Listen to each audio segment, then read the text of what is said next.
अब 8वीं क्लास की प्रश्नावली 2 को स्टार्ट करते हैं। प्रश्नावली का नाम है एक चर वाले रैखिक समीकरण। तो पहले हम इसको समझते हैं कि एक चर वाले रैखिक समीकरण क्या होते हैं, है ना। एक चर वाले रैखिक समीकरण देखो, चर पहले समझेंगे, चर क्या होता है, अचर क्या होता है।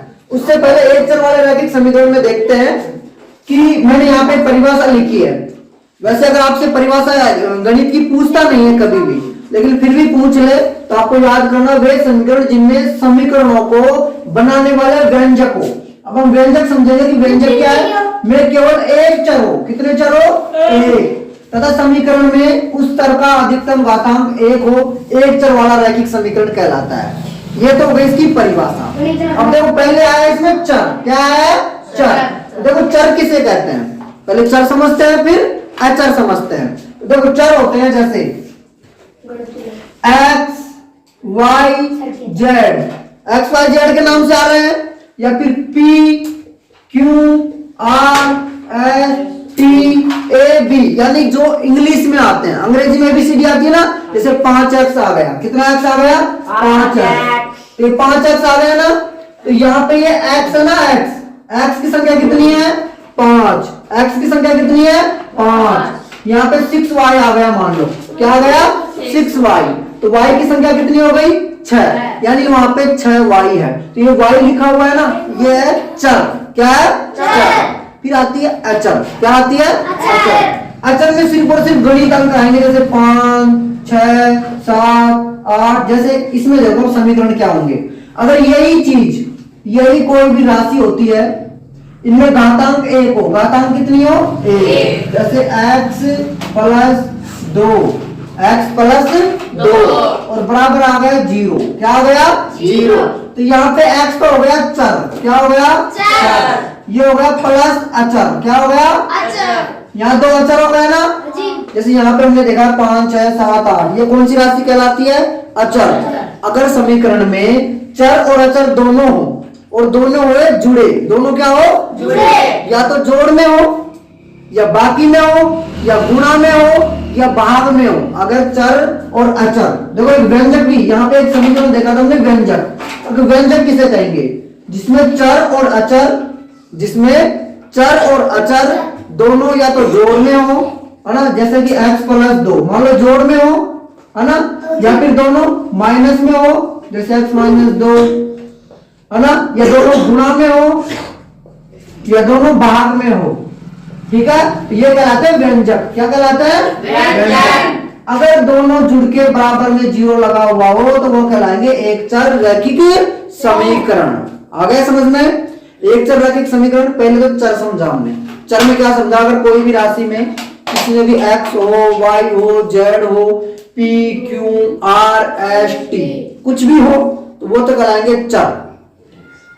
चर अचर राशि किसे कहेंगे, जैसे 2, 3, 4, यानी गणितीय मान हो कुछ भी, 0 से लेके 1 से लेके अनंत तक कोई भी गणितीय मान हो तो वो कहलाएगा अचर राशि। तो यहाँ पे अगर आपसे पूछ ले, जैसे मान लो समीकरण दे दिया x प्लस 6y, x 2 चर हो गए, x प्लस 5, तो ऐसे पूछ ले कि इसमें चर क्या है, तो चर तो क्या हो गया, x हो गया ना। और इसमें पूछ ले कि अचर कौन है, तो अचर कौन हो गया, 5। ठीक है, और वो पूछ ले कि x की घात कितनी है, x की घात कितनी है, तो कितनी है x की घात, 1 है ना। और x की संख्या पूछ ले, भाई x कितना है, तो x भी कितना है, 1। अगर मान लो ऐसे दे दे कि 5x प्लस 6, ठीक है, तो पूछ ले कि अचर राशि कौन सी है, तो बताओ अचर राशि कौन सी है इसमें, 6, और चर राशि 5x। ठीक है, यानी x की संख्या कितनी हो गई, 5।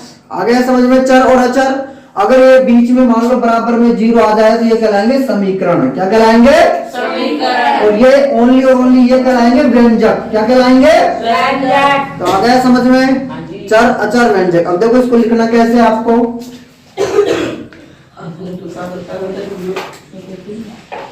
बीच में मैंने बोला था उतारो मत हो, ठीक है। इसको आपको ऐसे लिखना है, रैखिक समीकरण। देखो x प्लस 6 बराबर 0, ये जैसे करके लिख लेना है ना। या 5x प्लस 3 बराबर 0, कुछ भी हो सकता है ना।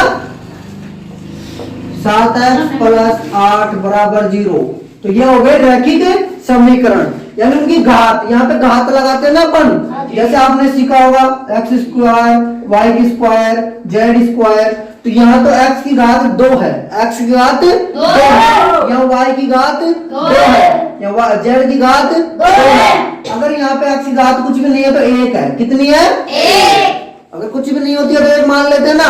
तो यहाँ पे नियम देखो, वे समीकरण जिनमें समीकरणों को बनाने वाले व्यंजकों में केवल एक चर हो तथा समीकरण में उस चर का अधिकतम घातांक, उस चर यानी इस चर का अधिकतम घातांक कितना हो? 1 हो। तो एक ही है ना इसका, ये हो गए रैखिक समीकरण। क्या हो गए? रैखिक समीकरण। आ गया समझ में? हाँ जी।